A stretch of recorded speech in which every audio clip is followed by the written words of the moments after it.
Hi.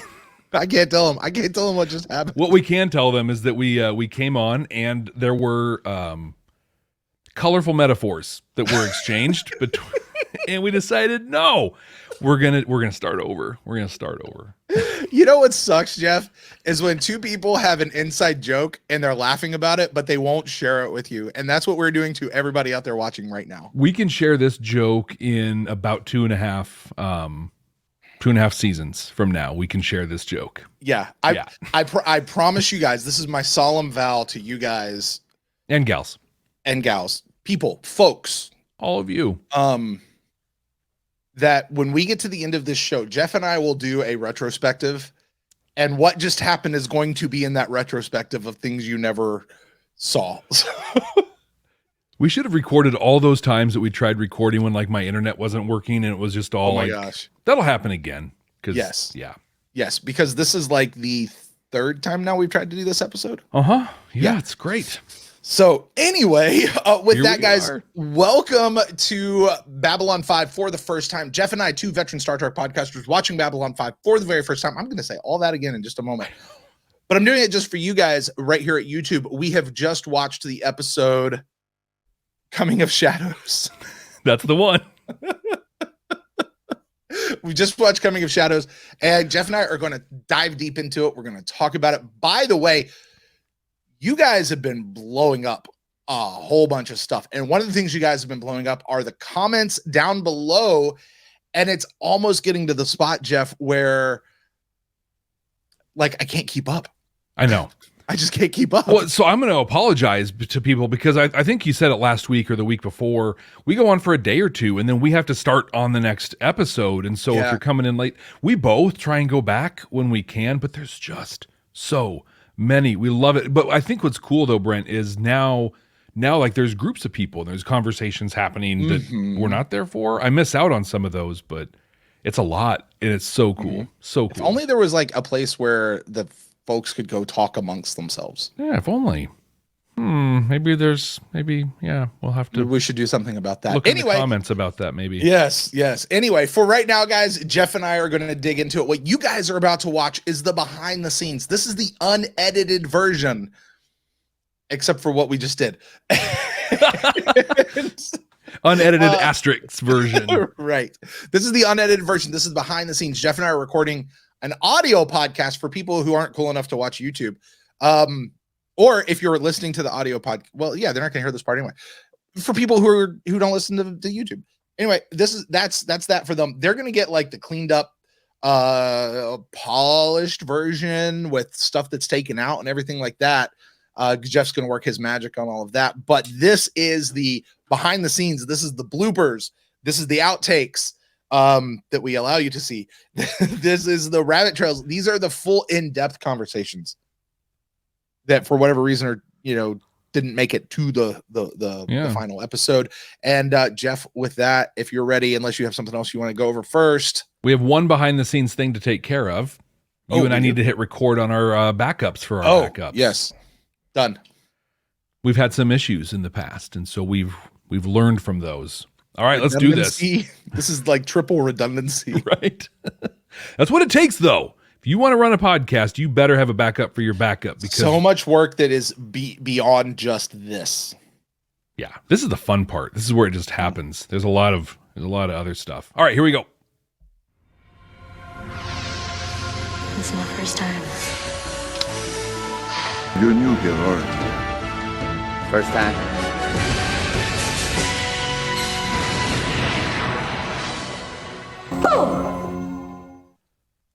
Welcome to Babylon 5 for the first time, not a Star Trek podcast. My name is Jeff Akin, and I'm watching Babylon 5 for the first time. And I'm Brent Allen, and I'm also watching Babylon 5 for the first time.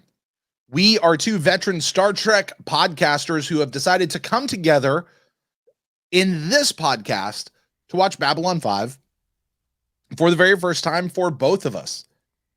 In this show, we are searching for those Star Trek-like messages in the series and trying to decide just how awesome this series really is. And while this is not a Star Trek podcast, we are Star Trek podcasters, and so we are bound to make those references. But we play the rule of 3, which means each one of us, starting from this moment forward, we have a bank of 3 references that we can make in this entire episode. Don't cross that line, Brent. Don't cross this line. This line here. No, not going to do it. Not going to do it. Because those references are hot as of right now. Right now.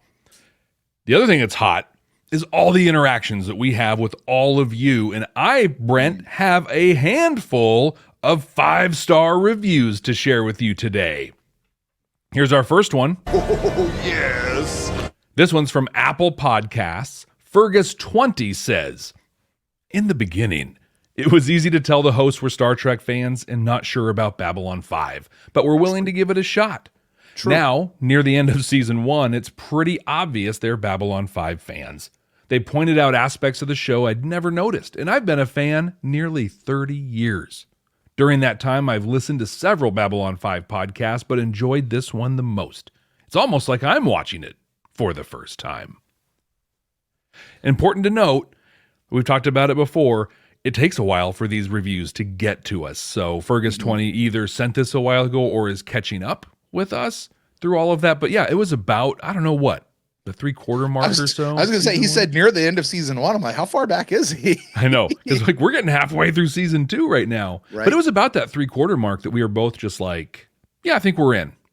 Oh yeah, absolutely. No, everything about that's true. So we were kind of like, we've heard good things. Like, we'll give it a shot. And we know that the first couple of seasons tend to suck in 90s sci-fi. So we'll push through. And you know what I love about the show is it didn't take 2.5 seasons to start getting good. Right? It didn't. It took 3/4 of a season, and there were still good episodes sprinkled in. You know, and I'm sure as we go forward and we learn all the stuff about Babylon 5 in this world, in this universe, that some of those things, even from those early episodes, are gonna come back as more gold. Yeah, I agree. And I still stand on this hill that I think season 1 Babylon 5 is top 3, top 5 first seasons of sci-fi in the 90s. Like, I can't think of many that were a better first season. I'm just wondering if saying top 3 is just being overly cautious. Like, I think it is. It really, like, and I'm owning, I haven't seen things like Stargate and some other things that might have had great first seasons. I don't know. But from what I did see, this is probably the best first season. Stargate had a really good first season. Sequest, I don't remember being super great. Battlestar Galactica was 2000s. Yeah. Yeah. Yeah, I think it's right up there. Yeah, I agree. Well, hey, we have another 5-star review. Oh, yes. This one from Audible. You can Audible? check us out. Audible, yeah, you can listen to us on Audible. What? We have a 5-star review. Basically, we're an audiobook, right? There you go. Does that make us authors? Like, if we have 5-star reviews on Audible, I'm adding it to the resume. I'm counting it. Yep. Just like I took the name Chuckle Nugget and I kept it and I'm keeping coming back to it. I'm now adding this because I'm on Audible. I love it. Well, Mike. Shout out, by the way, shout out to all our listeners on Audible. Totally. You guys are cool. Clearly, we have quite a few. Mike on Audible says, 2 Star Trek podcasters boldly going where they have never gone before, taking a tour of the Bab 5 universe for the first time. I've been watching along on YouTube. Hi, Mike. That means you're here right now. I've been watching along on YouTube, getting a behind-the-scenes look at their unedited interactions. But the show is a standout treat, not just for the rediscover of Bab 5's charms through new eyes, but for their approach. Any fan will get a blast seeing new fans grow to love this sci-fi favorite. But Jeff and Brent bring their own filter to this enterprise. Because they're longtime Trek podcasters, they seek out new stories that might contain some nuggets of Trek's own strengths. And while us old fans of B5 know it for the strengths it holds in its own right, this isn't a simple defiant act on their part. This is great, isn't it? They are clearly falling in love with the story. Get on board now while they're still working towards the, oh, no, I won't say. no spoilers. Thanks, Mike. Mike, That was good. I picked up every single bit that you are laying down, and to that, I can only say, well done. Very well done. Well, I'm going to give him this. Probably a couple times. That's not one for us, but that was he beautifully. probably hit 3 or 4 buzzers in that one deal. Like that's a very well put together review. He like took I am time. honestly impressed by that. That was so good. I want to give a review to that review. And Mike, I give your review. Oh, yes. 5 stars. 5 deltas. Give him the deltas. Right? We'll give him the deltas. But we have one more for this episode. One more 5-star review, again from Audible. Oh, yes. This one from an anonymous user. I wonder if that's their given name or if they took it on later. I'm not sure. Well, an anonymous user says, as a first-hour fan, it is so fun to rediscover my favorite show through the eyes of 2 new watchers. I squirm as they get stuff right, and I can't wait for them to see the payout of storylines. And when they're horribly wrong, I just shake my head and smile knowingly to myself. Oh, they'll see. I love hearing them fall in love with the show. If you love Babylon 5, you should listen to this for sure. Thanks, anonymous user. What's up, A? Call you A Dog.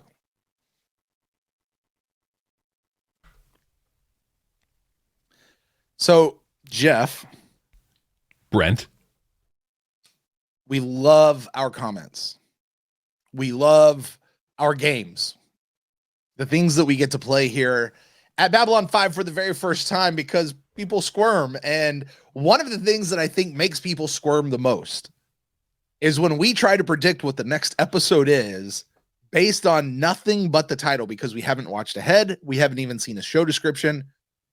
Probably like I couldn't even tell you what the thumbnail showed you. You know, sometimes the thumbnail gives something away, but I couldn't even tell you that. But it is time to pay up.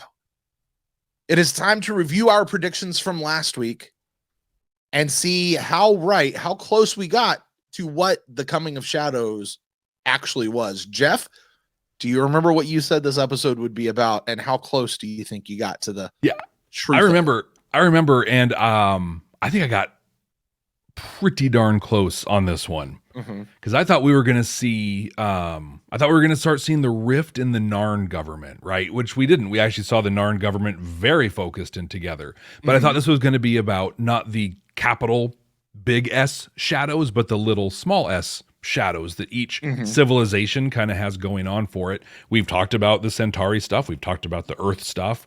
We've seen the Minbari stuff. I thought we were going to see Narn. Well, we certainly saw some Narn stuff. We definitely saw little S shadows. So I'm going to give myself partial credit on this one. You remember what you guessed on this one? Yeah, I said that this was going to be about shadows because title, right? And the shadows were going to come because, again, title. But what I said is that the shadows, whatever they were going to make themselves known. Like they were going to bust on the scene and now they're going to be a thing. And that's not what happened. Like the shadow, nobody still knows what the shadows are. You know, there's speculation. Everybody kind of seems to have this specter, this boogeyman that's out there. But and the Londo's shadows, his group, whatever that is, I'm assuming that's the group that is technically the shadows, right? The big S shadows, as you put it down. I don't know, but they're still very hidden, and man, their ships look absolutely wild. Wild's a good word for it. Yeah, they're interesting. Yeah. So with that, then, Jeff, speaking of what the episode was about, for those who haven't seen this episode in a while, maybe they haven't watched it, but they're just listening to us.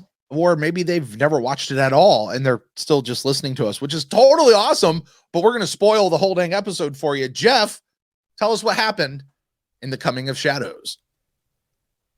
The Emperor is coming to Babylon 5, bringing just 2 of his 4 telepaths and his small entourage. The Centauri Emperor is coming to the station to make a speech before he passes away.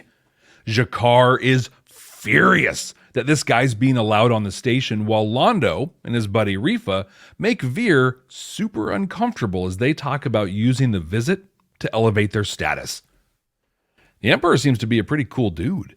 Says he doesn't care for the trappings of status anymore, so he doesn't wear his Centauri-style wig? His entourage, though, looking pretty spiffed up. He meets the crew, says some cool things about Babylon 5, and then says the only thing he wants for Christmas is to see a Vorlon. He and Sheridan spend a little time together where they talk about choices. They both wax philosophic, and the Emperor is impressed with Sheridan's way of life. Even though he may still have a few, overall, Sheridan has lived his life with no regrets. It wouldn't be a Babylon 5 episode if some fishy character didn't arrive on B5. We get some dude that's been on and off the station 3 times in the last month, and he looks to be tailing Garibaldi pretty closely. Jakar checks in with his government, the Kari. They agree on a plan now that the Emperor is here, and Jakar is preparing himself for it. The Emperor must die. Is that a reference? No? City on the Edge? No, I'm not going to count it. It's speech time. All the important players are at a reception. Well, everybody except Kosh. I mean, he's only in the opening credits, right? I mean, why would he bother showing up for an episode for once? Well, Jakar's preparing himself to stab the Emperor, who's on his way. And just a bit outside the hall where he'll be speaking, he grabs his chest and crumples to the ground, nearly dying. Franklin comes to the rescue, but his time is short, and Jakar again is furious. Like, not only did the Centauri nearly wipe out his people back in the day, but now, today, the Emperor has the audacity and the disrespect to die on his own. But hey, Franklin's a cool guy, right? He's in Med Lab, and he sets up a Kosh sighting, not just for the Emperor, but for us too. The Emperor gets to see his Vorlon, who tells him that, it's going to be fine. Everything will end in fire. Seeing an opportunity, Londo decides to call on good old Mr. Morden. He figures if the Centauri can land a decisive strike against the Narn, he and Rifa will benefit greatly. So he asks Morden to take out the largest civilian Narn colony, a colony with 250,000 people in it. They're going to send Centauri warships in after the fact to mop up, take over. This prompts a peek into Londo's mind, where we get a glimpse of a possible future for him. The future as Emperor, with shadow ships and a one-eyed, no-horned, not-so-flying Jakar. Franklin delivers a message from the Emperor to Jakar that adds another layer to his super complex emotional state. The Emperor says, "I've got 2 words for you. I'm sorry."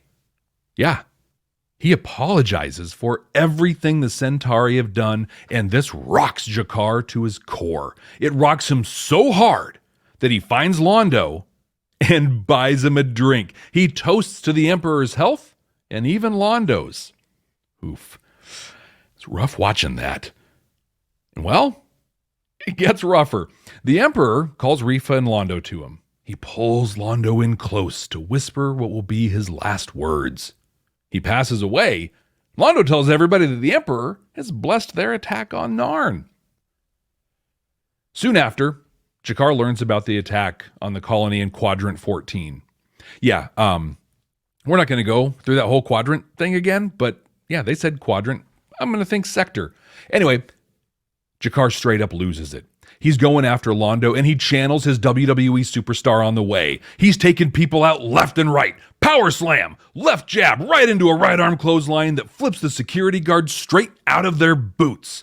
Sheridan's able to talk him down, but that complex web of emotions that Jakar's been feeling has just dragged him down. Sheridan calls for a council meeting, and whoa, yeah, that Vorlon guy, Kosh is there too. Wow. Well, Sheridan tries really hard to keep the peace, but Jakar breaks the news.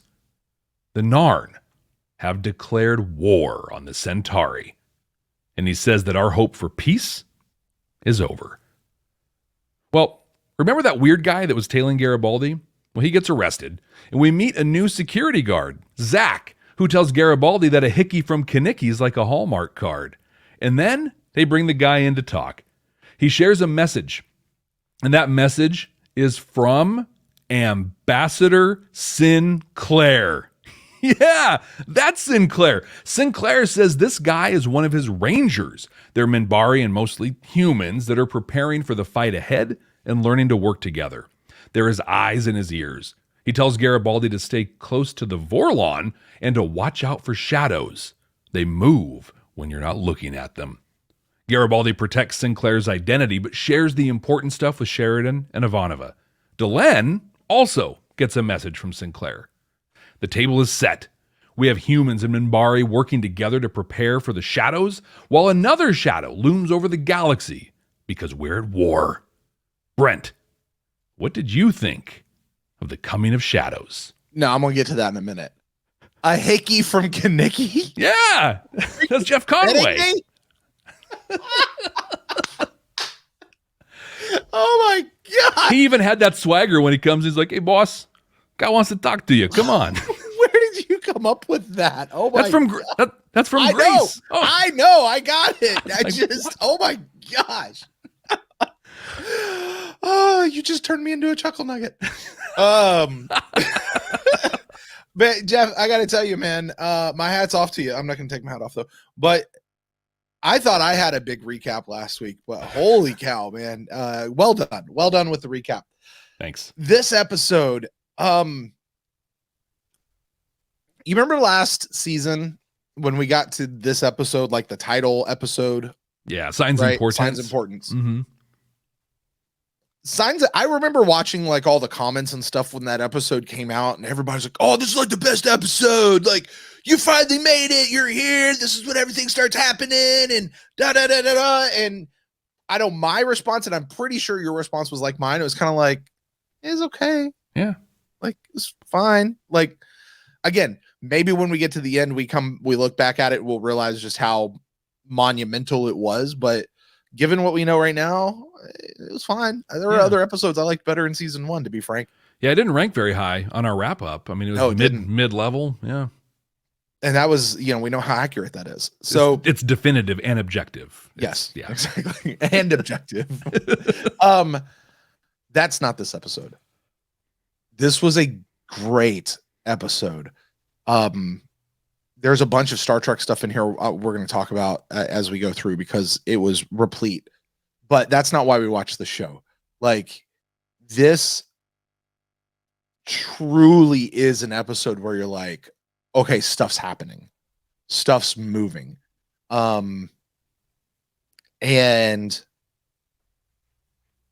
my feelings on certain characters are changing. Mm-hmm. And I don't like it. Because I don't like where my feelings are going for some of these characters. And frankly, it was really good to see Sinclair back with the slicked back hair, and his voice, just his voice gone. Oh, it was oddly like comforting. You know what I mean? Mm-hmm. And I don't know if I'm ready for where we're about to go in this series, and let's just start there. Yeah. We're in war. They just said that we're in war. And frankly, I don't want to be at war. Like, I'm liking these guys, and I don't want Londo and Jakar fighting the way they've normally been fighting. Mm-hmm. I don't want Londo and Jakar really fighting. Right. Like I don't want Londo as a bad guy. And frankly, leaving this episode, Londo's kind of a bad guy now. He is. Like, legit villain. He is the villain of the show. And I'm like, I don't like that. And so just to do the comparison with Deep Space Nine, that war came about and we saw it coming. We saw the build up to it, and it lasted for seasons. I don't know how long this war is supposed to last. It wouldn't shock me if this war went all the way up through season 5 or season 4, and we're going to be in it, and we're in it for a long haul. And I don't know that I want to do a war that long, but I also sit back and I go, but I know how good it was with Deep Space Nine. True. You know, there's a lot of people that say Deep Space Nine was their favorite, and it has all of that, and they treated it well, and but it was deep and it was gut wrenching and it was emotional, and this one's going to be that same way, I think. But I trust the show writers and I trust where they're going. Go ahead and hit your button, Jeff. I know you're aching. Trying to find the right moment. You're aching to. Look at that. Never heard that before. Oh my gosh. Anyway, so yeah, that's kind of my opening piece on it. Jeff, how about you? What did you think? I loved this episode. Like, this was so good. I mean, I hated it too, but for the reasons you just discussed. I am so amazed and impressed with oh my gosh, I'll say so, you know, Peter Jurassic and Andre I can't say his last name. Katsulevs. I don't know if that's actually how you say it. Yeah, Katsulevs. Either way, the actors, it's no disrespect to them, by the way, at all. I mean, but they're great in everything. Mm-hmm. But this was so next level. They conveyed so much through that makeup that they have to wear. Mm-hmm. And to say, like I talked about in my recap, that complex web of emotions that Jakar was feeling, and you saw it, you heard it in his voice. And in that moment, to really jump way ahead, but in the moment when they're in the council chambers and he walks past Londo and doesn't even look at him or acknowledge him, you felt that. Was it? I think it was in the last episode I talked about, like I screamed out loud twice. Right. I almost teared up. In this episode.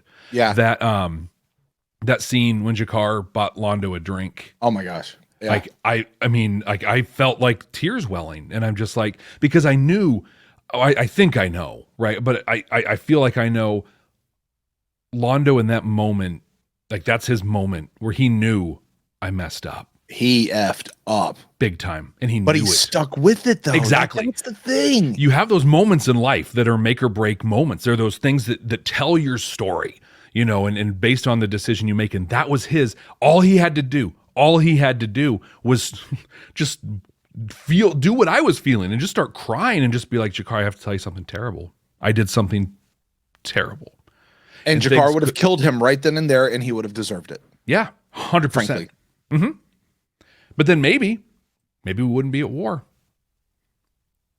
which is a theme, you know, we talk about later on. Is, you know, is it, you know, is it better for Londo to die now and there to not be a war, or is it better for the war to happen and then Londo to turn into to go with the Anakin to Darth Vader route? Because I feel like that was the moment. Like for Anakin, that moment when he walked in on the younglings, you know, and they're doing and he's just like, "Hey kids, boom."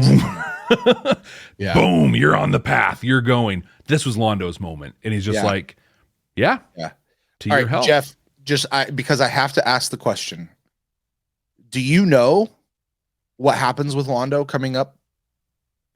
Do you know if Londo becomes a villain? Like, is he truly the bad guy of the show? I have no idea, but I don't either. But what we've watched happen is he's slowly gotten more comfortable with the shadows. How just crassly he brought it up when, you know, Rifa and him are talking and it's like, hey, what do? We got to do something. And he's like, you know what? Let me take care of this. I can knock this out. No big deal. Like whereas before he was stressed out. He was feeling it. It was bad. This time he's like, yeah, I'll just do that. But we also saw him and Veer talking and the guy's like, yeah, we're going to assassinate the Emperor. And he leaves, and Veer and Londo have that conversation of, are you as uncomfortable with that as I am? Because Londo's certainly squirmy about it. Right? Yeah, but I think he's past that point of no return. Like in that moment with Jakar on the Zocalo, he's just like, this is me now. He doesn't mean he likes it. You know, I think even when he and Rifa went out from MedLab and he's like, dude, what did he really say? He's like, dude, we're damned. We are damned. Yeah. He was just like, there's a part, Rifa was like, well, small price to pay for immortality. Like total lawful evil dude walking away. Whereas Londo's just like, yep, I guess so. Exactly. So like what we see with Londo is that he still has a conscience. right? Mhm. Like there is still something redeemable in the character, but like really, this is where you're gonna go? Like, don't do it, man. Like, just don't. Like, stay here and have a fight with Jakar. That's fine. Like, make me a little half and half about the Centauri. Like, sure, they're the villains of the world, but and you want to be great again, yet you also realize that politics and name only get you so far in life, just like your emperor realized that. Just like you realize that in multiple episodes in season 1. Right?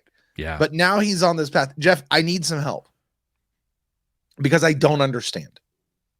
And I didn't understand when I watched this episode. I didn't get a chance to rewatch this episode, so I've only seen it the one time. And I did the Brent Watches video a couple days ago. Why did Londo do it? Why did they want to kill who is Riva? Okay, first of all, have we seen Riva before? Yeah, Lord Riva was introduced a little while. He's the one who basically who told us the Emperor was going to die soon and that his son had died, so there was no heir apparent. I forget. It was a couple episodes ago. He looked familiar, and I feel like I remember that, but I couldn't pinpoint that for you at all. And that's okay.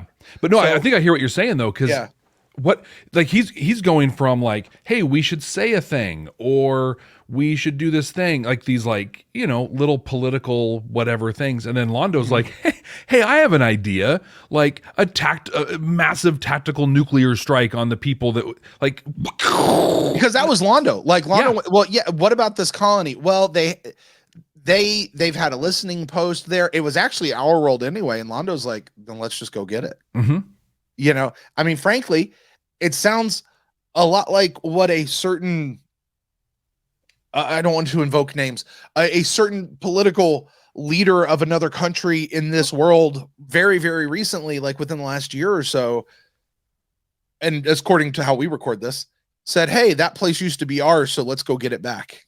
Yeah, and they said that a couple times. Right. Like, but he just jacked him up. And I mean, Veer begged him. He said, Londo, don't do this. Yeah. Don't do this. Don't do this. Don't do this. Let me ask you this about Veer. How complicit is Veer? How guilty? How blood-stained are Veer's hands? When he's sitting on the stand at Nuremberg, he's guilty at this point. He went and got Morden. He brought him to Londo. I thought it was great what he said, right? He's just like, I'll go get him. I'll bring him here. I'll let him do the thing. But someday I'm going to remind you of this conversation. It's like, yeah, that's great. Also, you're now an accessory to mass murder and a war starting. Yeah. I can't, it's such a massive escalation. Like I hadn't thought about that until you brought it up, but it is. Yeah. It's because they weren't talking about like going to war or anything, and especially going and wiping or potentially wiping out up to 250,000 Narn, or Narns. I guess it's Narns. Oh no, they're going to go wipe out all of Narn. Mm-hmm. Yeah, like all of them. They're just doing it starting with this one colony. 250,000 person colony. That's a big colony. That's big. It's Babylon 5. It's Babylon 5. Yeah. Like I said, I don't like where this is going. I don't like Londo being a villain. I'm kind of glad with him being like an anti-hero type of deal, but not I don't necessarily, because I like Londo. That's the thing. Like Londo's been my number 2 dude on the show, like Ivanova and then Londo and Jakar. Like they go together. Yeah. The way I see this going is I think that's what he's going to become, right? He's going to have another big decisive moment where he can either all in on the shadows, which I think will lead to that vision that he had, or he can decide to double agent the whole thing. Do you think Londo will eventually become the Emperor one way or the other? So this is what I think. I think that Londo will bring an end to this war by sacrificing himself. Interesting. I think he's going to be that hero, right? I started this. I tried at some point to do everything I could to stop it. The only way I can is for me to die. And I think he will willingly do that. And I think he'll do that. Like he should, for his own guilt of starting it. Exactly. Right. And I think it's going to be one of those moments where he can go down this path, which will lead to him dying and being sacrificed, or he can go down this path that is being emperor. Like he'll have to make that decision, and he'll give it all up to try and bring peace. Because I think he's going to be a hero, but I think we're looking at 2.5 seasons of him as a bad guy. Yeah. I just like I love the tension. I don't like him being full villain. I got to get off that because they keep running around it. With Londo, though, like, because here's the thing about him becoming an emperor, and this is my problem with it. When I've referenced what they do in 90s TV and DVD cover people, like, they don't leave the show, you know, like, unless you're getting killed off because you, like, as an actor, I'm not doing the show anymore. Great, we're going to kill you. Mm-hmm. Outside of that, people don't leave the show. You know, like JMS was really, really kind not to kill Sinclair, but to write him in such a way that he could potentially come back. That was out of the norm. People are like, well, Game of Thrones does it. Yeah, Game of Thrones came out 20 years later, and they were known. Their whole thing was they're not afraid to kill their DVD cover guys. Like that was the shocker piece to it. And like, well, it turns out they did it in the books too. So whatever. Spoiler alert. That wasn't done. So we're talking a time where if Londo is going to go become the emperor of the Centauri, he can't stay on the station. Yeah. And I don't think they're going to have this split of like, here's what's going on in the station and here's what's going on in the Centauri Emperor's throne room. And you're not going to have that as a part of the everyday thing. So Londo is going to stay on the station, which is why I don't necessarily know he becomes the emperor. You know? Yeah, I don't think he does. I don't think he does. And because we saw it too with Delenn. Like Delenn could have gone to the Grey Council, could have this, and said she went and became this human thing, but is staying on the station. Like, yeah. What also like total like production show note. I was shocked to see a set for the Emperor's throne room. I don't see Babylon 5 being the kind of production that's like, yeah, just build a set for this one throwaway scene, which makes me think he might end up at the royal court, if nothing else, because Veer was like, why didn't you ask for an appointment to the royal court? That would get you there. And then we do split for a while. We saw that also in Deep Space Nine when the crew got kicked off of what was then Terok Nor and had to go to the starbase for a while. So we might see the same kind of a back and forth in here. And then he has his great return, just like Cisco did, and grabbed his baseball again. It's a thing. All right, 2 more things about Londo and the vision. I was nailing on the vision. We saw beforehand, we heard that Londo say that he had a vision or he had a dream or something that he and Jakar would die by each other's hands with their hands wrapped around each other's throat. This vision is the first time we've ever actually seen that out. And what we didn't see from Londo's description, but we saw in this one was we saw Londo as a very old emperor. Both of these guys were old. Like this is still a long ways away. I mean, I think he said that, right? It's like 20 years. 20 years. Yeah. By the way, kudos to the makeup people. Right. Oh my gosh. They look so old. But Jakar, did you notice Jakar had a big old huge scar across his face? And I mean, he looked like jacked up. Yeah. He was ragged. So I kind of want to get there, but I can't get out of this without asking the question: is Londo a prophet? No. So in Midnight on the Firing Line, when he talked about this, they said that's the thing Centauri get. They get their death dreams. They know generally how and where and when they're going to die. Really? Mm-hmm. That was a little conversation with him and Sinclair in that first episode, and then it paid off here. Like this was the vision. My question's a layer deeper, and that's, was his old vision just him and Jakar strangling each other, like you talked about there, or was it the whole thing? Has he been seeing these shadow ships flying over him and the hand coming out of the sun thing? Has he been seeing that, for a long time? I mean, that's, but we know that Centauri have seers. Right, like that little prophetess lady. Right? Yeah, Lady Ladira, and then the 4 telepaths that I don't know how you remember these names.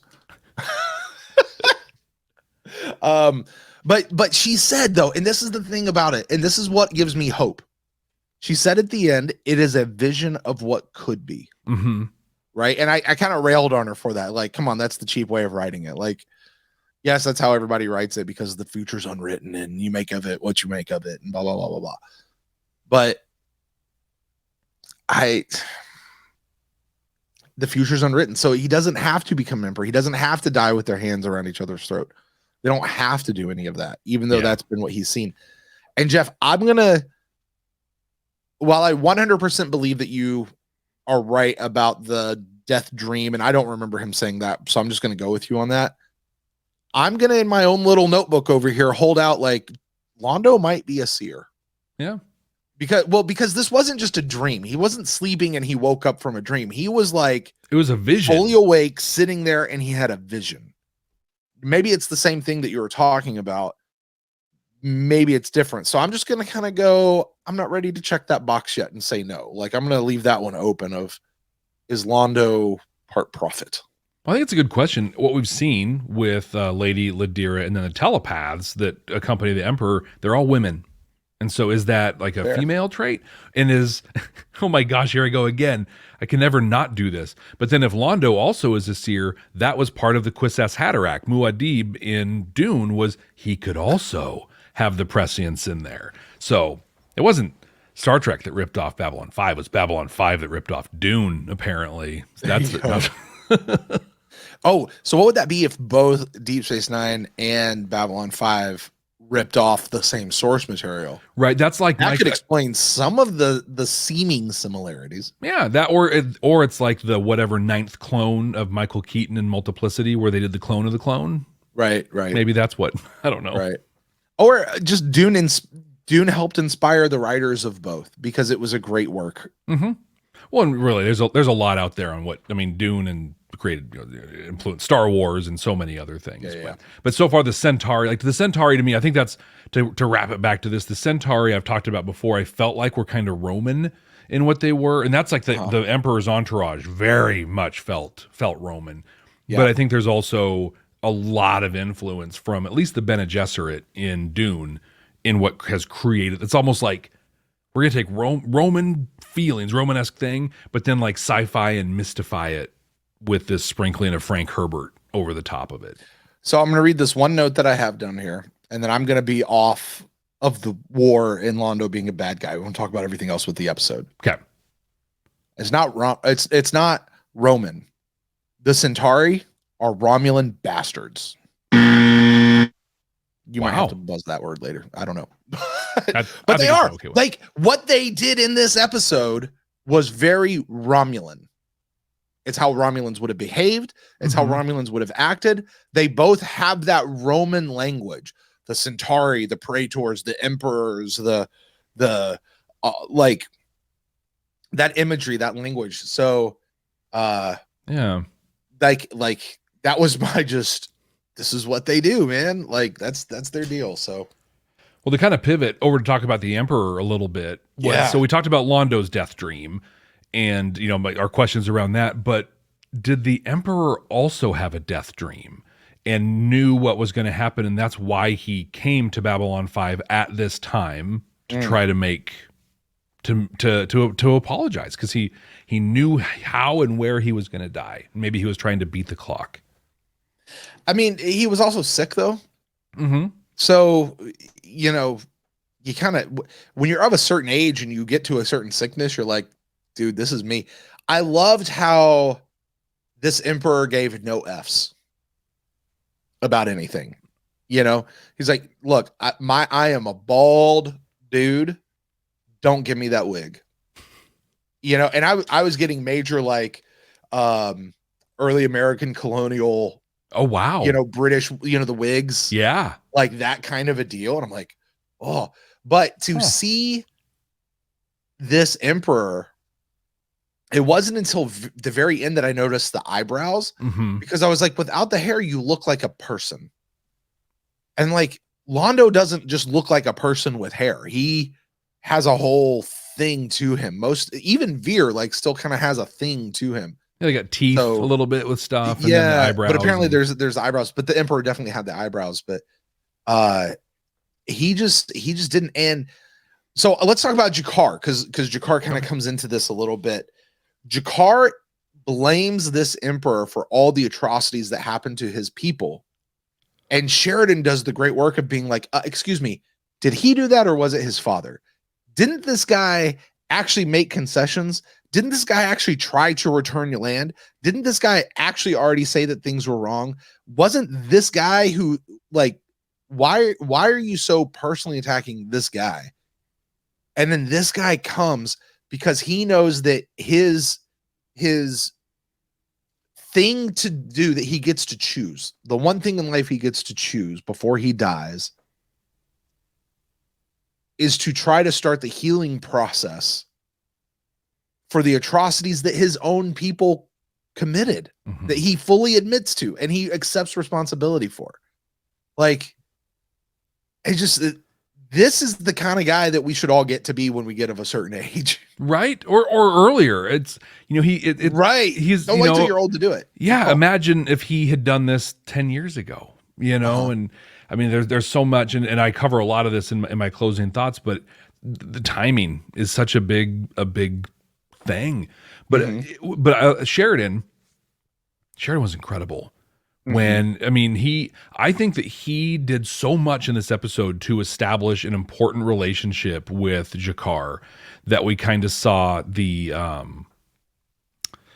payoff for when he invited him to the council meeting, because he had called him on his stuff, and this conversation you just brought up, and literally, like, he walked out and he's just like, Sheridan, you can go fly a kite, dude. Like, you suck. I'm out of here. Right. And then he left. Then there was the whole WWE scene where Sheridan's like, dude, bring it down. Bring it down. You're not going to be able to accomplish what you want to accomplish this way. And then he came in, he's like, hey, I got a council meeting. We're going to try and do it. And he's like, thank you.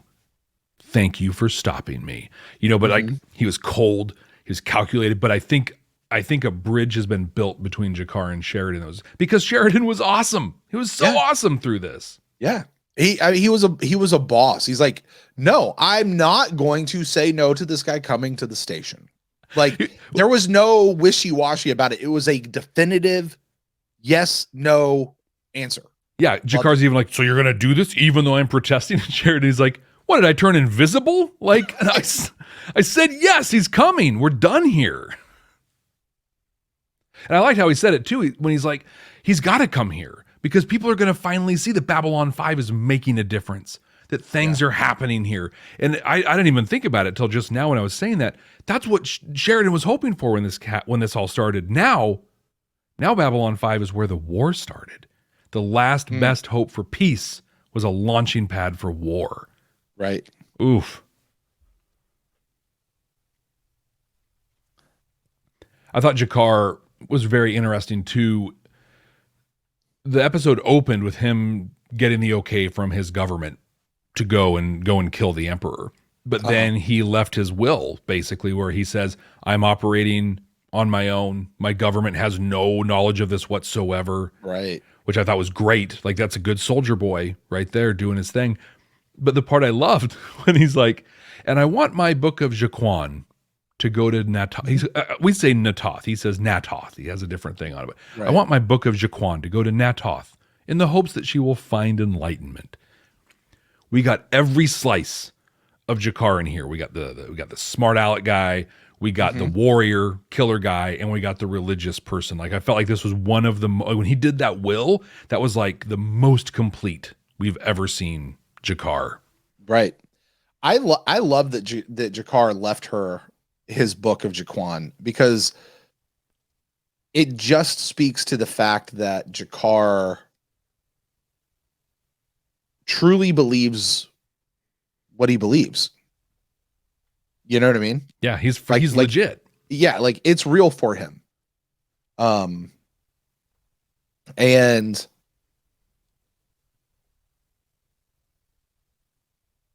that was something that I really wasn't sure of when we had that whole episode with the flower, and it's like, oh, like, what's he really doing here? Yeah. Is he? It felt political. This was just out of the blue. Like, this doesn't feel. Honestly, it didn't feel sci-fi enough. Yeah.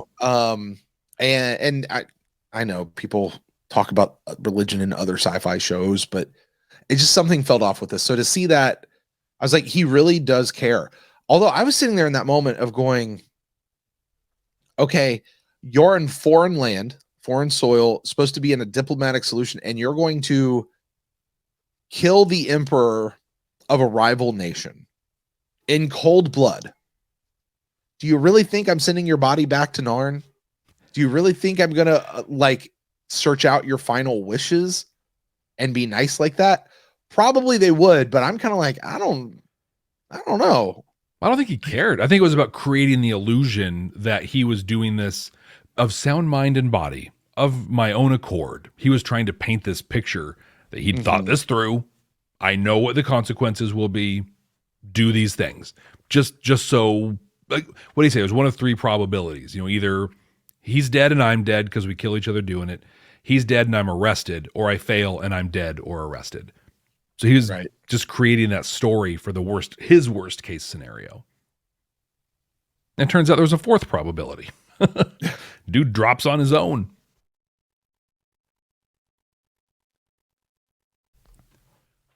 One more thing I had on the Emperor, and it's kind of an aside piece, but when he came in and was talking to everybody, you know, doing little niceties. Oh, I've heard great things about Babylon 5. Yeah. It just reminded me how much, we talked about it before, but I love their dress uniforms, like the Earth Force dress uniforms. Oh, they look so good. So good. They look so good.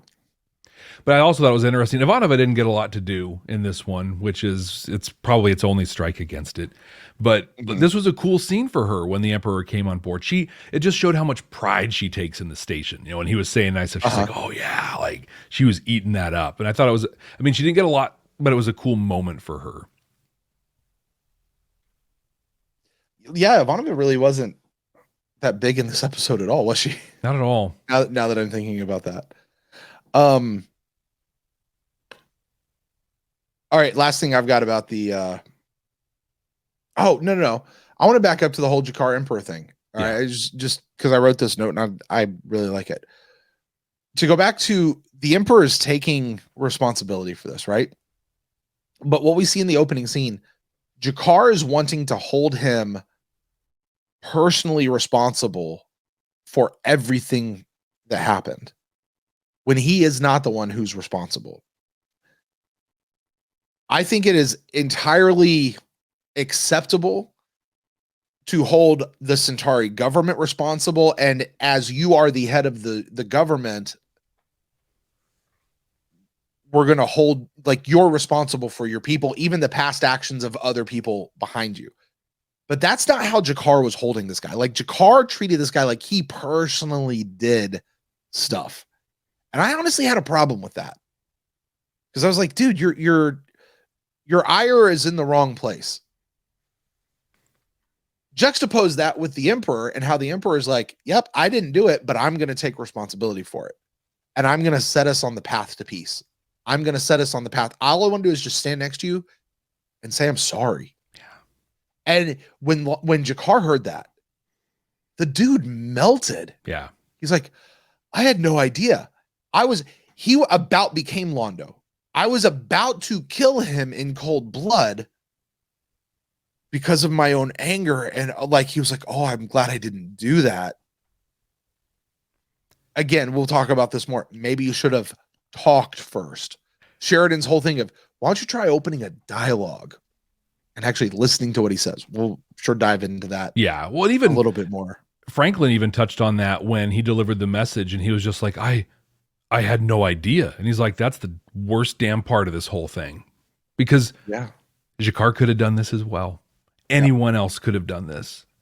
The whole thing was so powerful. And again, on Katsulas, just his ability to portray that moment where he broke. And then he came out of that break, going back to the Londo stuff again. But when he bought it, I mean, he was so over like, it was as if his whole life, the weight of his whole life had been lifted.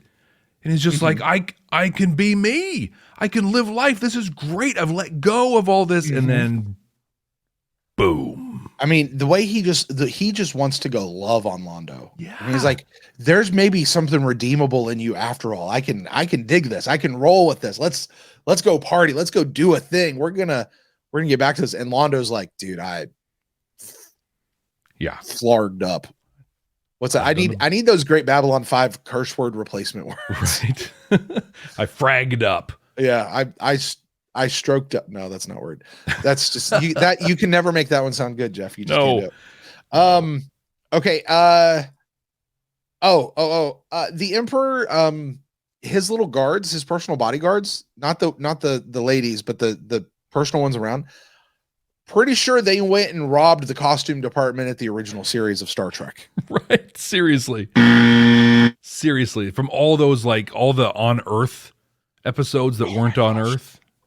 It just, those costumes looked, even for 90s, they looked so bad and so out of place. Like, did you pick this up at like the local Medieval Times gift shop? Is that where you got this? Because they didn't even look like they fit very well. You know?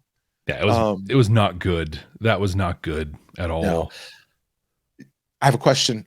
I'm completely switching topics on you now. What is the Kari or Kari? Kari. I don't know exactly. They've been mentioned a couple of times, but they're kind of the council of the Narn. Like they're like the ruling council for the Narn. Okay. I figured there's some sort of ruling body. I wasn't sure.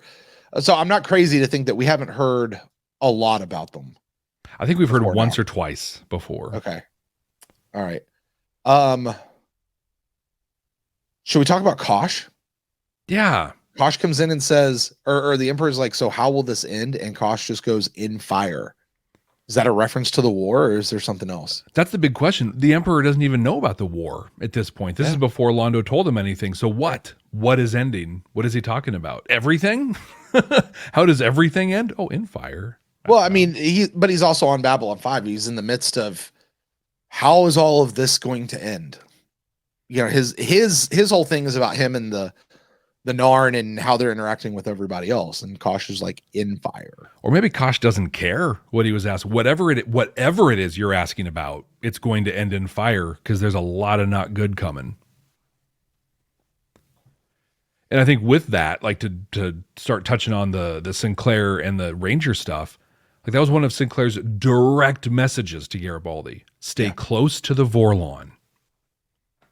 Why? Like, yeah, why? Why? There is clear, like, I want to go back to the episode. Was it in Chrysalis? The Delenn and Kosh thing? Yeah, when Delenn goes to Kosh and is like, I just need to see before I make this decision. And presumably Kosh like flashed her. Yeah. And she's like, okay, I got it. Like what is going on between the Minbari and the Vorlon? Because the Vorlon, obviously, you know, they're boss hogs. They're keeping tabs on everybody, you know. Okay, we have to talk about Sinclair. Yeah. We got to talk about Sinclair. First of all, give me your reaction that he puts the data crystal in and he pops up and you hear, hello, old friend. I was blown away, shocked. This was so out of left field, totally unexpected. And immediately, like my first thought was, I'm just like, I miss this guy. You know, I mean, owning it. You and I both bagged on Sinclair a lot during the first season. I think a lot of it deserved, but it just goes to show like what a great job the show did in like making him a person for us. We formed a TV relationship with this guy to the point that when he popped on that screen, I was like, I'm so glad. I'm so happy to see you. Yeah. And everything he started saying totally made, I'm just like, of course this is what he's doing on Minbar. Sure. Like everything lined up. It felt right. It felt comfortable. I liked it a lot. Did you feel any differently when it came on? No, I absolutely did. I was so glad to see him, and more so than I have been for other actors or actresses who have left their shows and then popped up a few times throughout the course of the run. It's like, you see that person, like, oh, okay, cool. But then like this one, I was like, yes, he's back. And what I was really reminded of was just this idea that sometimes a character leaves a show, they get killed off and somebody comes back for them, or they turn bad and they go to the other side and you only see them a few more times, like whatever it is. And it's in that process that their character, just over the handful of episodes that you see them from there on out, 3-4 episodes, not many, that character blossoms. And I'm thinking specifically of a character from Stargate Atlantis Okay. That this was a character that I think he left. It was after the first season, I want to say. It might have been the second season. But he wanted to leave the show, or I don't know exactly what happened. Oh, no, they were recasting his role. They didn't like what he was doing. But instead of just writing him off, they actually flipped him to the other side and turned him into a bad guy. And he only came back like 3 or 4 times, but those episodes that he came back were his strongest episodes by far. Like, and I think it really was one of those, I'm trying to remember because it's been a while since I've watched that series. It was one of those, like, they just weren't using his character very well, you know, and they just, his character was just sort of languishing. And that's why they like shook it up and brought in a new person. But it gave him the best character arc he could possibly get. Yeah. And I felt that way, like with Sinclair, with Michael O'Hare in this one. Like, it's kind of a little shame that we lost him, especially for the reasons we did. But this actually could wind up working out to be the best thing for both Sinclair and Michael O'Hare together. Agreed. You know what I mean? And I don't know how often we're going to see Sinclair. I don't get the feeling that we're going to see him a ton. I think we'll see him more. I got that impression. I would hope so, but yeah. I kind of also don't hope we don't see him that many times though. Like I want to see, because this was also a, hey, my Rangers are there.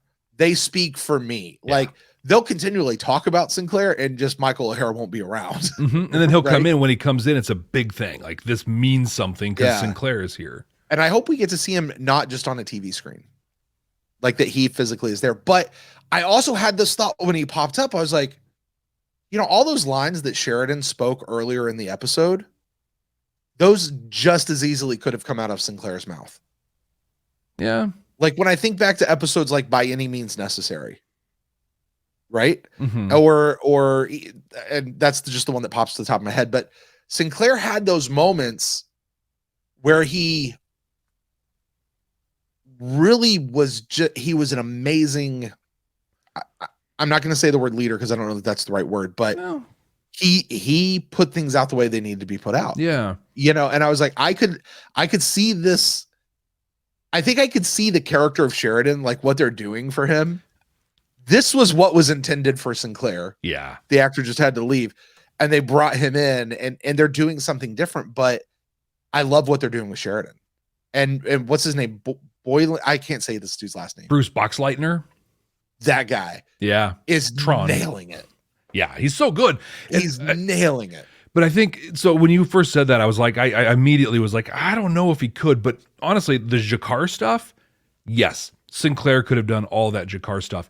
It was the stuff with the Emperor that Sheridan did when they were in the sanctuary or the observatory thing there. Yeah. I don't think Sinclair could have pulled that off. That's fair. Fair. I'll give you that. Because I definitely was thinking of the Jakar stuff. Yeah. And I think, but also I think that the difference there is Sinclair could have pulled that off because of his relationship with Jakar. Mm-hmm. Sheridan could pull it off because of his gravitas, his confidence, and just his ability to tell him how he didn't care what Jakar thought of him. He's like, this is the thing. Same words, same outcome, but the motivation behind it and why it would have worked, I think was different. But I think it was a thing too where, knowing what we know about Sinclair now that he has a Minbari soul, and then how he, well, frankly, to pull one from Ben Zane, how he wasn't really qualified to run a station, all the things we know and we've experienced with him, this is such a better position. Like, I believe him running an operation like this. Like, this is his jam, right? He's got his squad again. Yeah, and he's not really an ambassador to Minbar. He's on some sort of a weird training. So let's break that down just real quick to make sure that we're on the same page. He has an army of humans and Minbari that are learning to work together. And he's calling them Rangers. And he has a stash of them on Babylon 5. Like a whole group of them somewhere, right? Like, they're just there. And they're keeping eyes on things. They're keeping tabs on things. And when I got the impression too, they're out on the rim because they said they're out in the in the outskirts or whatever. So I think he's got them all over the place. You know, kind of just where did these guys come from? Where did the humans come from? Where did how do you, like, my guess My guess is these are humans that they've identified that have Minbari souls. Oh, duh. So it's really it's taking full Minbari and then the human with Minbari soul hybrid. Maybe some of these rangers are going to be some to go through a chrysalis process as well, but like these rangers are the bed of the next evolution of human and Minbari, but they're also the ones that have like military training and stuff like that where he can send them off and do the stuff. Because now we have a whole other group we have to keep tabs on. I know. there's Psy-Corps. There's what's the Earth Rebel people? Right, you got Home Guard, you got Free Mars. Yeah, you've got Free Mars, you've got the President, and then you've got Minbar, and then you've got the Narn, and then there's the Shadows, and then there's Morden, and then there's I don't know, the dude who's looking for the Grail, Jinxo. Yeah, Jinxo. Yeah, Jinxo's still out there somewhere, and like, whoa, there's just so many things going on. We haven't even talked about the League of Non-Aligned Nations lately, right? You know, the Drazi got their war going on too. Like, apparently, although I've seen him quite a bit putzing around, no flags, no war, green, but with. Did you catch when Sinclair was talking near the end? He says, "Stay near the Vorlon. I wanted to tell you more. I wanted to give you a warning, but the others don't think it's time yet." Did you catch that? No, I missed that. He just like because to me, when I think about Sinclair and Garibaldi, they had a great relationship. They were totally blunt with each other. I mean, it was fantastic. It's weird to have him holding back to Garibaldi. So who else is plugged in with, like, who else is running the Rangers, or who is Sinclair reporting to? If it's that, like, we have council. Or is there something else? Is there something else? Yeah. There's just so much more. I loved his last line though, and I thought it was appropriate to the shadows we've seen coming so far, and then the shadows that we've since identified, the big S shadows and the little S shadows. But watch out for shadows. They move when you're not looking at them, right? Almost like weeping angels from Doctor Who, which I think is the most horrifying villain in almost all of television. But that's the shadows apparently, and it's all of them. You know, they weren't looking at Londo the right way. That shadow moved, and then he went and got the shadows to do a thing. So you mentioned Garibaldi. I had one note on Garibaldi. The fact that he refused an order to tell Sheridan about what's going on or what he said, and the reason he gave for it, he's like, I can't do it because then you wouldn't trust me. Yeah. Like, that was phenomenal. Yeah. That was so good.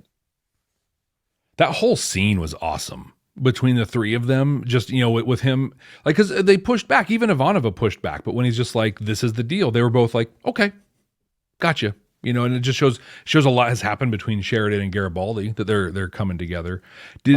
I liked it though when they started kind of stepping through everything in the message, and Ivanova's like, whoa, like, all we have is this anonymous source at this point, like, slow your roll. And then Sheridan dropped Sheridan's rule number 29. So I have one left, so I can do this. So Sheridan's rule number 29 was always make your opponent think you know more than you really do. Well, rule of acquisition number 85 is never let the competition know what you're thinking. Those are pretty close to each other. Have I used all three of mine? Yeah. Did I? Okay, I lost count. I thought I was actually saving one for that moment right there. Sheridan's got his own rule of acquisitions. Yeah. And a bunch of them, he knew rule number 29 is do this. Okay, so I know you and I kind of laugh off the whole one ripped off the other, blah, blah, blah, blah, blah. And there may have been some similar think. I wonder if this gets included in that. And I don't know. Because Deep Space Nine came on before Babylon 5, right? Yeah. And so we had rules of acquisition before season 2, episode, whatever number this is. Is this maybe a little payback? Is this maybe a little right? Like, I don't know. Well, anyway, and even too, because it's part of the whatever is the show Bible got shopped around, and so Right. Paramount had it, and they took ideas. Were Sheridan's or Sinclair's rules, a thing in the show Bible? I doubt it. Yeah, that's what I mean. Like, I wonder if this was it got pulled back from the other side, because rules of acquisition are such a Ferengi thing to do. Like, Totally. Anyway, I love Sheridan's talk there though, where he's talking to.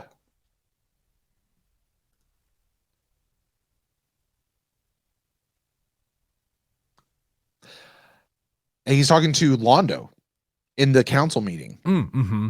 right? And he's like, "Hey, so we're going to send observers." And Londo's like, "You really don't have to do that." And he's like, "Oh, no, we're going to send observers." And he's like, "You could shoot an Earth Force vessel, but I'd recommend against it." And Londo's like, "Okay, we'll let him go back now." Mm-hmm. Because I mean, Londo's in on this now. Yeah. He's like, "No, we're not letting them go. We'll put them to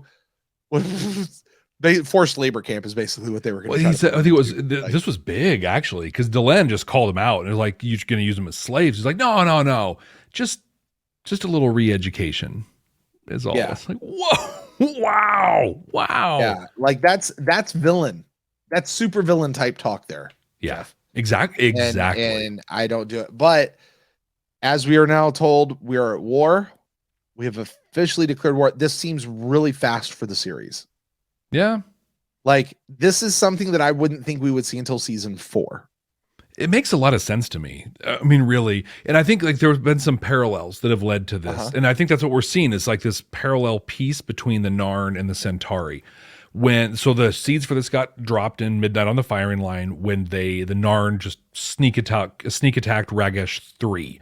And they had Londo's nephew held hostage, Centauri, John Mulaney, who came on and, "Oh yeah, I'm here under this," and blah, blah, blah.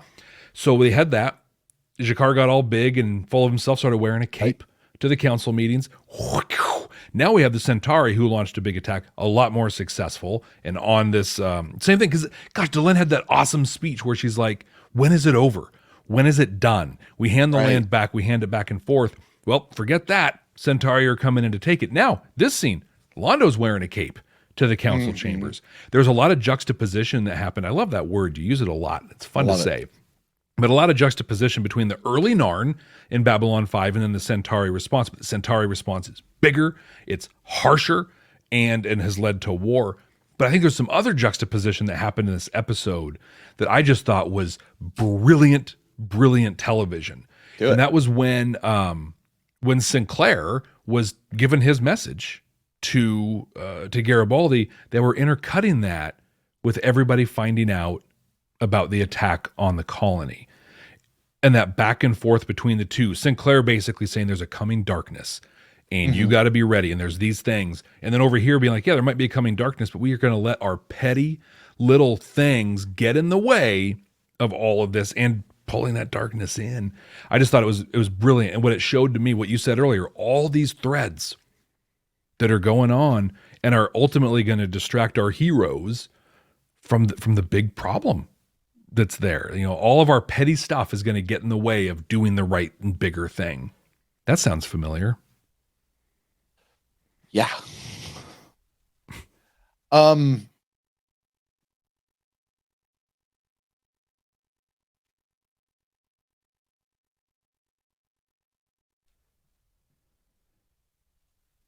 Well, is it time? I think it's time. This is the part of the show where we boil everything down. We see if this show has any of that Star Trek quality to it. Maybe a deep moral message, maybe holds up a mirror to society, or just gives us hope that something could be better in the future. The way we're going to do this is I'm going to rate this episode on a scale of 0 to 5 deltas as to how Star Trek-y it was, how the Star Trek message was in there. And Brent, you're going to rate this on a scale of 0 to 5 Star Furies as to how much we enjoyed the episode. Now I'm going to own, before I go into my closing thoughts, that I pared this down a lot because my recap was pretty long. My closing thoughts were almost longer on this one because I have a lot of them. So I've condensed them down. We can have some more conversation.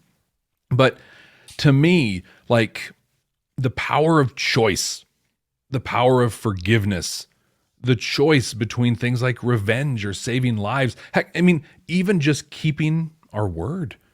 This episode is literally overflowing with Star Trek like messages. Yeah. The Emperor talking about choice, right? I think one of the core themes and examples or the messages within Star Trek is that we are the result of our choices. I went through a leadership development course years ago, and there was a gentleman who came in a couple of times, and he was a pretty jarring individual. He was supposed to be. He was supposed to, kind of shake us up a little bit and challenge us to think in a different way. But he actually came in and told a story about being a zombie in the workplace. How people just show up to work and just do their thing, and they punch in and they punch out and they go home and they watch some TV and then they get up and they scroll Twitter and then they go to work and they do just these zombies that we are. We have to make it. And then at the end of the day, when they're out of shape and they're having heart problems and they're poor and they're going through a divorce, why does all this happen to me? Well, because you made choices. You made so many choices that led to this moment. You are the result of those choices. I mean, you can even, and I will because it's me, pull Rush in on this conversation. They have their hit song, Free Will. A lot of people know Free Will, but it's got the great line that even when you choose not to decide, you still have made a choice, right? Like choices are what we are and what we become. The Babylon 5 twist on this, though, because that's what I'm really learning, is Babylon 5 is like, here's a cool message. Also, think about it this way. Right. But their thing is about when you make the choice. When you make the choice matters almost as much as the choice. Like I said earlier, imagine if the Emperor showed up 3 days earlier or 5 years or 10 years and did this. That would have had massive, massive impacts. And that choice to forgive led to them, or to ask for forgiveness, lets us talk about forgiveness. When the Emperor apologized and said that his people were wrong, he's the one that extended the olive branch. Just like I said earlier, Franklin was like, G'Kar, you could have done this all along. But the reality is you can't move on or heal without forgiveness. And for the Star Trek message, this was shown so well in the Voyager episode, Jetrel, when Neelix was face to face with the guy who dropped the Metreon Cascade and essentially genocided his people. And in the end, he forgave him. Spoiler alert. But he forgave him. And that led, that was early. That was like the first season, that late first season Voyager. And yeah, that didn't solve the problem. Neelix wasn't all good and fine once he forgave him, but it put him on a path that let him get there. Right. That's how strong and powerful forgiveness is. And then there was that amazing moment when Sheridan talked G'Kar down. Revenge or save your people. Understanding that you have to give up the short term. I have this short term win right in front of me. Understanding that you have to give away that momentary satisfaction for the longer term gain. That is huge. And that's such an important message for us today, just as it was in the 90s when this came out. Had G'Kar busted into Londo's room and torn him to shreds, the only thing he would have accomplished would be escalating the war. But instead, the help of Sheridan, he let cooler heads prevail, right? He was even civil to Londo in the council chambers. He never addressed him, didn't look at him, didn't even make contact with him. I had a lot of tension in that scene. When G'Kar started walking in, I'm like, oh, here we go. Nope. Just that cold move. But now G'Kar is positioned to be able to protect his people. We had Sheridan talking to G'Kar. And just like, I think you said this one, talk. Just talk. How often have we said this in this part of the episode? Just talk. Hear the other person. And Sheridan's espousing that as well. In this episode, horrible, terrible things happened, but they happened because the people in the episode missed the Star Trek themes, right? They made the choice to apologize too late. They waited for somebody else to come and seek forgiveness. But we can see and learn just as much from a thing that's missing or people missing the mark as we can from them nailing it. Brent, I would be an idiot if I said anything other than 5 deltas. This is clearly a 5 delta episode. I cannot disagree with you word one. And as much as I want to dive into all the reasons why I also think so, you just did it all. So with that, how much did we like this episode? As an episode of Babylon 5, this was a great episode. As an episode of science fiction, this was a great episode. As a person who loves Star Trek and believes that television as a whole, but especially sci-fi, has an innate responsibility to speak to the human condition, because sci-fi can do stuff that other forms of television can't do. It can hold up that mirror and show us who we are. It can give us examples of what we are without actually saying, hey, let's rip this from the headlines and make that country over there the bad guys, right? Like, it can do that for us. I think sci-fi specifically should do that. So as a Star Trek fan who believes that, who also believes, by the way, that the world is better when Star Trek is on TV, or at least we have the hope to get better. I loved this episode. This was it was all of that and more. And I don't know where season 2 is going to go from here. Right? I had a thought to go back to the Centauri war thing. The Centauri Narn. This is the Centauri Narn war.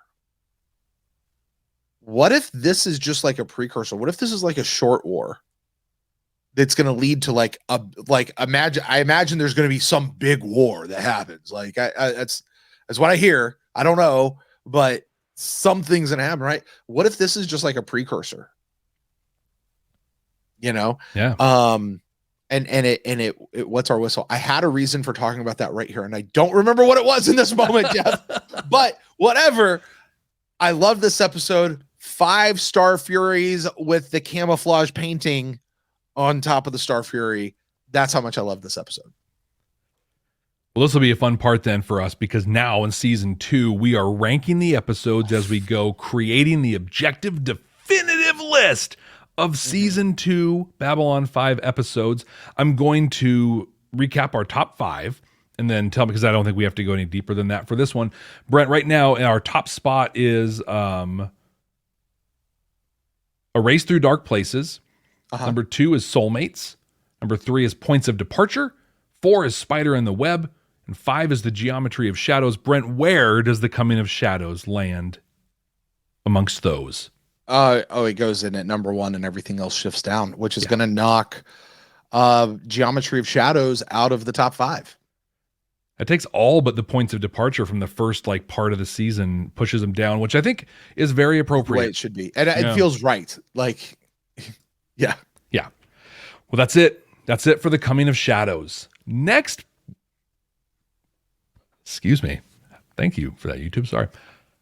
Well, that's it for The Coming of Shadows. Next week, we're watching Gropos for the first time. What? Yeah, Gropos, Gropos or Gropos. I don't even know what it.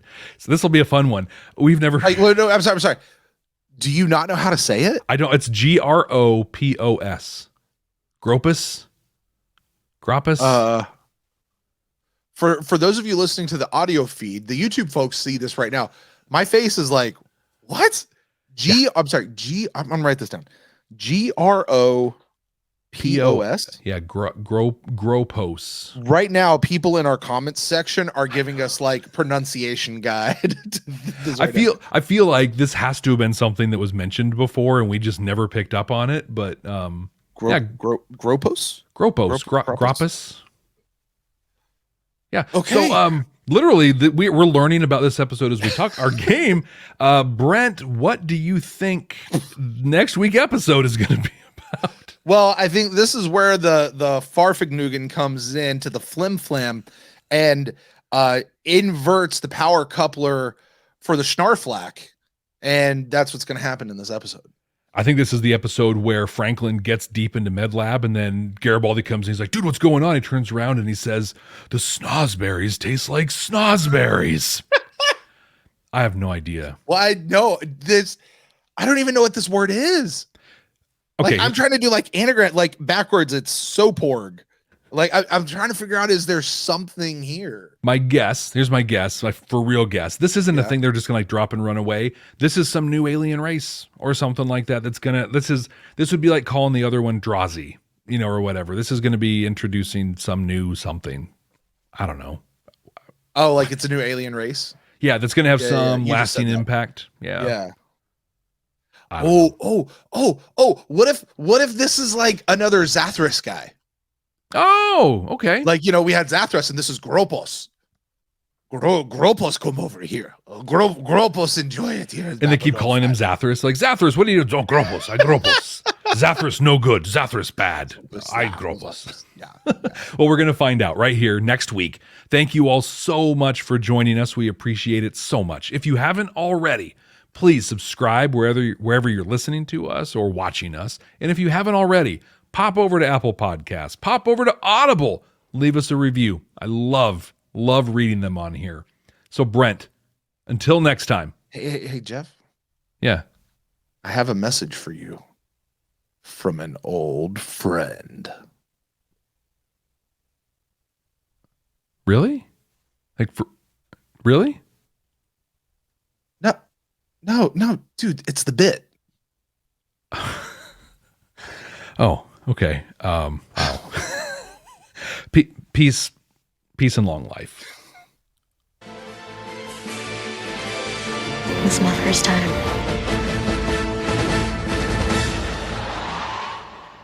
I can't believe you didn't get that, man. I thought you had something. I have an old buddy. What? Yeah, I was like, oh my God, is that Roy? Did he reach out? That'd be so cool. From an old friend. You were ominous about it and everything. Like, I There you totally go. should have picked up on There you that. go. YouTube guys, hey, listen, thanks so much for sticking with us. This one didn't go as long as I thought it might.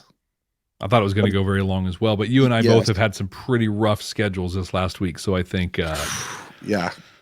Jeff, we are as far as our record, we usually still don't start recording for at least another hour from what it is right now wow. on our timeline. Like, this is early for us tonight, which is good because we It is both good. need it. We need the rest. So, yeah. YouTube, thank you. You guys are awesome. You're the Like, best. subscribe, do all the YouTube stuff. Join us right here next week. Even though Jeff and I got some other stuff, we're going to be back next week. I'm going to be back with another Brent Watches, and Jeff and I are going to be back next Monday or whatever days we're releasing these I think days. it's Monday. Is it still Monday? I think They all so. kind of run together. Bye guys. You guys are awesome. Thanks for no spoilers.